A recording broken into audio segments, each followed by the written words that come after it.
Le départ n'est pas encore donné. À ce moment-là, ils sont déjà trempés, mais obstinés et tous prêts. Ça fait 10 semaines qu'on s'entraîne, ma foi. On a fait des entraînements de nuit, des séances longues à départ tardif. On est prêt. C'est 3 mois de préparation qui, malheureusement, avec la météo, vont un peu tout gâcher. Mais bon, le site est magnifique, alors on va se rattraper là-dessus. La journée s'est écoulée, donc obligatoirement on a marché. Voilà, c'est pas la même chose. On est un peu plus fatigué que le matin. Donc, sur 42 km, ça peut jouer. Par chez nous, on en a, mais c'est pas aussi sympa que la pluie. Là, on aime. On savait qu'il allait pleuvoir, on nous avait prévenu. Mais bon. 20h. En quelques foulées, le rythme est donné. Il y a ceux qui vont tenter de s'échapper.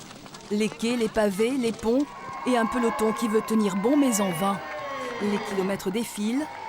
La nuit est tombée. Les graviers, les châteaux et toujours beaucoup d'eau.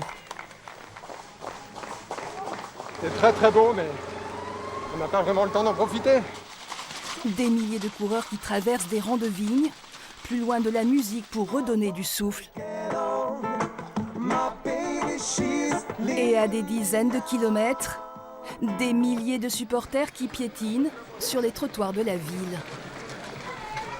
Mélanie, Mélanie, Mélanie! On encourage notre ami parce qu'on n'a pas le courage de le faire.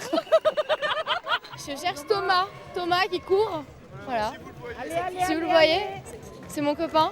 Avec Bordeaux, la nuit c'est sympa et tout, avec les quais, l'arrivée sur les quais, c'est génial quoi. Franchement c'est génial. Une ligne d'arrivée où en solo ou en duo on savoure le même plaisir. C'est magnifique, il y avait plein de monde, c'est génial. Que du bonheur. On est parti fort et à bloc, et puis on a tenu à bloc les 21 km, donc jusqu'au bout, côte à côte, en relançant. Surtout qu'il y avait une petite blessure, on n'était pas sûr que ça tienne. Et voilà, on est super contents, on a fait un meilleur temps que ce qu'on pensait. Après 2, 3, 4 ou 6 heures de course, les marathoniens continuent d'arriver. Il y a quelques dégâts, des coureurs cassés et des héros encore prêts à danser pour remercier un public qui exulte dans une nuit étoilée.